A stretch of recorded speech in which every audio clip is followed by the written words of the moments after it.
महाराज जी, ये प्रश्न मैं करता नहीं, बट एक स्थिति के बारे में आपको संज्ञान में डालना चाह रहा हूँ और इनका भी निराधार हो जाए तो इसलिए। महाराज जी, गुरु जी, मेरा प्रेम निस्वार्थ हो अगर जिससे मैं प्रेम करती हूँ और उसका आकस्मिक मृत्यु हो गई बद्रीनाथ जी में, और मुझे हर जन्म में उसका ही साथ चाहिए, उसके लिए मुझे जो भी मार्ग चलना पड़े मैं वही करूंगी, बस आप मुझे उसके लिए मार्गदर्शन करें। हमारा प्रेम निस्वार्थ था, निस्वार्थ रहेगा हमेशा, यही अनुभूति हुई उसके प्रेम। प्रेम की सृष्टि कौन? सबसे खूबसूरत सृष्टि है।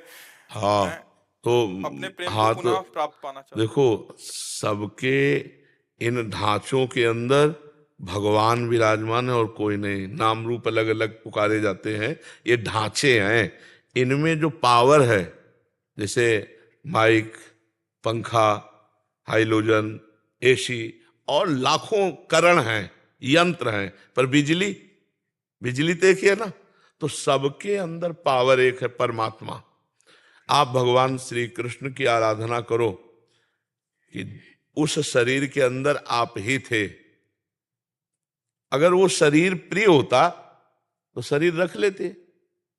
शरीर किसी को प्रिय नहीं होता, चाहे जितना प्यार शरीर से कर रहे हो, उसको नहीं जानते। लेकिन जब वो चला जाएगा तो शरीर पैसा दे के नष्ट करवा दोगे, आग लगवा दोगे। इसका मतलब शरीर से प्यार नहीं कर रहे थे, उसी से प्यार कर रहे थे, परमात्मा से। तो सबके अंदर मूल में परमात्मा ही है। श्री कृष्ण को विराजमान करके आराधना करो कि मुझे जन्म जन्म तुम ही पति रूप में मिलो। वही थे शरीरों शरीरों का, कि वही रूप, वही पांच भौतिक शरीर कभी नहीं। ये हमारे प्रभु का सृष्टि का ढांचा ऐसा बनता है खांचे से कि दोबारा देखने को नहीं मिलेगा। अब बताओ कितने लोग हैं, सबकी आंख और नाक कान और जगह, और सब अलग अलग पहचाने जाते हैं, और वो असंख्यों लोग, और सबका फिंगरप्रिंट अलग ही मिलेगा। यार कितना चमत्कार मेरे प्रभु का है नहीं। तो ये तो नाशवान शरीर है, वही जन्म जन्म मिले, क्योंकि वही अंदर थे तुम्हारे पति के, और वो चले गए तो तुमने कहाँ उसको रखा, कहाँ उसको माना, उसको नष्ट कर दिया ना। तो जो उनके अंदर थे वो प्रभु श्री कृष्ण थे, उनको तुम जानती नहीं, उनको तुम मानती नहीं हो। नहीं, ये प्रश्न न रहता, ये प्रश्न खत्म हो जाता कि मैं हे परम सुंदर सबके अंदर विराजमान श्री कृष्ण, मैं तो जानती नहीं थी कि तुम ही हो। मैं तो उस ढांचे को अपना प्रिय मान रही थी। अब वो समझ में आ गया कि ढांचे के अंदर तुम छुपे थे। आप ढांचे से प्यार नहीं, बाप से प्यार हो। अभी निहाल हो जाओ, अभी मंगल हो जाएगा, और जन्म जन्म के लिए उन्हीं को प्राप्त हो जाओगी, उन्हीं के धाम जाओगी। पर तुम्हें अगर ऐसी आकांक्षा हो कि वो पांच भौतिक ढांचा हमें दोबारा मिले, तो असंभव। ये माया का खेल है। एक बार गर्त में गिरा दिया तो दोबारा खाक में मिलने के बाद वो रूप नहीं मिलेगा, वो फिंगरप्रिंट से नहीं मिलेगा।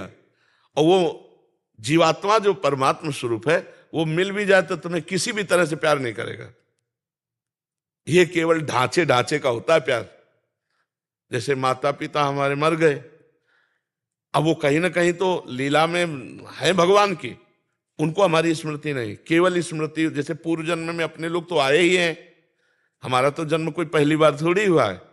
पूर्व में जैसे छोटा बच्चा है, तो आप माँ जब दुग्ध लगाती है तो पीने लगता है ना, किसने सिखाया?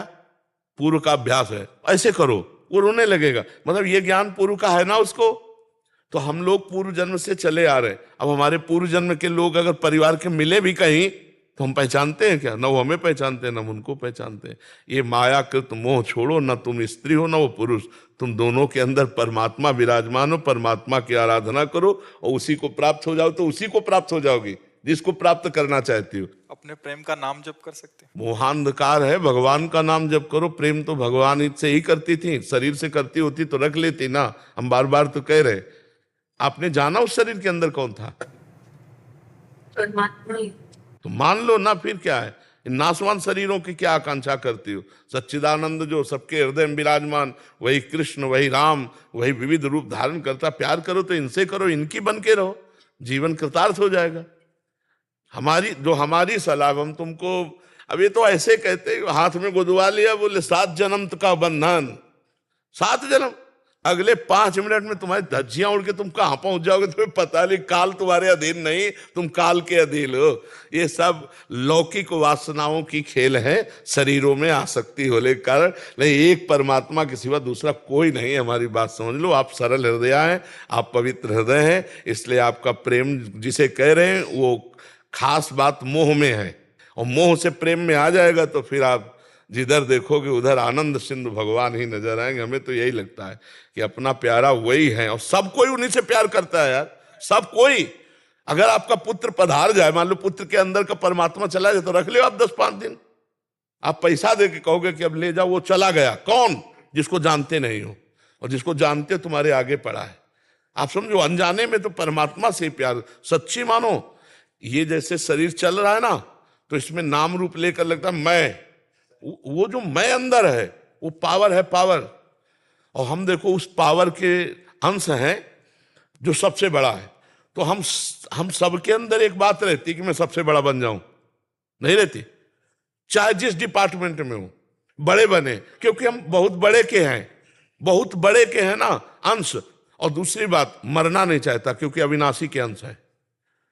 तीसरी बात, दुख नहीं भोगना चाहता, सुख भोगना चाहता क्योंकि सुख सिंधु का अंश है। ये भूलो मत, वही श्री कृष्ण सब रूपों में है। वही बद्री नारायण में अपने स्वरूप में लीन हो गए। अब नारायण की उपासना करो, कृष्ण की उपासना करो। हमारी बात मान लो तो, और ना समझ में आए तो उनकी फोटो रख लो, रोती रहो, मिल जाए तो उन्हें बता देना। नहीं, आपको बताइए, मान पे चलेंगे। हाँ, अगर आप श्री कृष्ण से ये कहोगी कि वही रूप रख के आ जाओ, तो पक्का आ जाएंगे। दूसरी बात ला, और किसी की सामर्थ्य नहीं है। अगर श्री कृष्ण से रो के कहोगे कि नाथ आप बड़े कृपाल हो, आप वही रूप रख के आओ जिससे हमने प्यार किया था, वही रूप रख करके आपके सामने आ जाएंगे, आपसे संभाषण करेंगे। पर इतना भजन हो, सुमिर पवन सुत पावन नामू, अपने बस करी राखे रामू। जब अपने बस कर लोगी तब ये बात आएगी। और इतना करने के लिए ऋषि मुनि पूरी जात की ताकत लगा देते हैं। तो आप भी ताकत लगाइए, ब्रह्मचर्य से रहिए। अगर आप उसको प्यार करते हैं तो हमारी बात मान लो, देख लो निर्वाह करके। ब्रह्मचर्य से रहना, किसी पुरुष का स्पर्श न करना, नाम जप करना, थोड़ा अन्न खाना, और इसके बाद परमात्मा से कहो कि मैं प्यार करती हूं। वही आपको उसी रूप में आना पड़ेगा, और पक्का आ जाएगा, पक्का। हम अपने अनुभव की बात कहते हैं। पधारे हुए महापुरुषों के लिए जब प्रबल आकांक्षा की, तो भगवान वही रूप रख करके हमसे मिले आकर के। तो इतना साधन जोर का करो कि अब ये आसक्ति है, अब करो आसक्ति के अनुसार, तो फिर समझ में आएगा। अब देखो, केवल बातों से तो समझ में आएगा नहीं। माया पर विजय प्राप्त करके ही मायापति से हम जो चाहे वो प्राप्त कर सकते हैं, ऐसे नहीं। बहुत कठिन है, बहुत कठिन है। हाँ, प्यार का निर्वाह करना है तो वृंदावन में बैठी ब्रह्मचर्य रहना, हम जब कह रहे हैं, और नाम जप करना, और प्रभु ही थे वो, और प्रभु से प्रार्थना करना कि जैसे मंजनू से लैला का, और लैला का मंजनू से था ना, तो मंजनू बहुत व्याकुल एकांत में विह्वल था।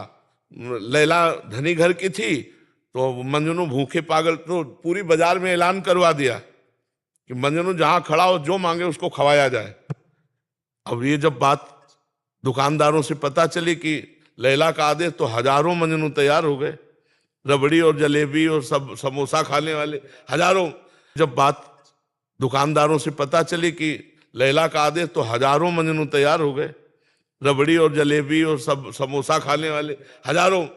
अब वहां हर दुकानदार जो है लंबा पर्चा पहुंचाता, तो उनका मंजनू तो इतना नहीं खा सकता, क्योंकि प्रेम में वो विकल रहता है। अरे बोले हजारों मंजनू हो गए। तो लैला ने कहा कि मंजनू की पहचान तो ज्यादा मिनट नहीं लगेंगे, बुलाओ, कह दो कल लैला मिलना चाहती है मंजनू से। तो हजारों मजनू उसके दर्शन के लिए, वो असली मजनू भी आया कि लैला दर्शन। तो एक चाकू रखी और कटोरा रखी, और लाइन से मजनू आए। तो उन्होंने कहा अपने दिल का खून चाहिए मुझे, दो। तो रबड़ी पीने वाले मजनू तो खसक गए जीतले थे खून, भागे हुआ से। और जब असली मजनू आया तो उन्होंने, लैला सामने नहीं थी, लैला का संदेश था कि अगर तुम मजनू हो तो हमें अपने दिल का खून दो। तो ऐसे उठाया और ऐसे सोई पकड़ लिया कि असली मजनू। खून देने वाला तो असली मजनू कोई बिरला ही होता है, रबड़ी रसगुल्ला खाने वाले मजनू तो बहुत होते हैं। परमात्मा के प्रति जो हमारा प्यार है, वो प्यार जो रूप कहोगे वो रख के आ जाएंगे, वो हर रूप उन्हीं के हैं। पर इसमें साधना करनी होगी, बिना साधना के नहीं। हाँ, और साधना करना शुरू करोगे तो माया प्रश्न खड़े कर देगी। छोटी मोटी बात है, ब्रह्मचर्य रहना कोई खिलवाड़ है? वो प्रेम में इतनी सामर्थ्य कि आप कर सकते हो, लेकिन उसी के जैसा, उससे अच्छा ऐसा आकर्षण दिया जाएगा। अब लिख लो कागज में, ऐसा आकर्षण दिया जाएगा, चाहे दिमाग में लिख लो, कि आपको लगेगा मेरी साधना का फल मिल गया। फिर वो बात नहीं बनेगी। जैसे भगवान शंकर के प्रति पार्वती जी तपस्या कर रही थी, तो सप्त ऋषि आकर बोले, अरे तो किसके लिए तपस्या कर रहे हो? मुंडों की माला, चिता की भस्म, जटाजूट।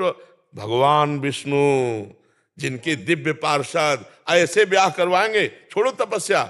तब जानते उन्होंने क्या कहा था? कोटि जन्म लग रगर हमारी, बरौ शंभुनता रहूं कुमारी। करोड़ जन्मों तक तपस्या करूंगी और हर जन्म में यही मांगूंगी कि भगवान शंकर हमारे पति हों, मुझे कुछ। ये बात, ये जिंदगी में रखोगी तब पास हो पाओगी।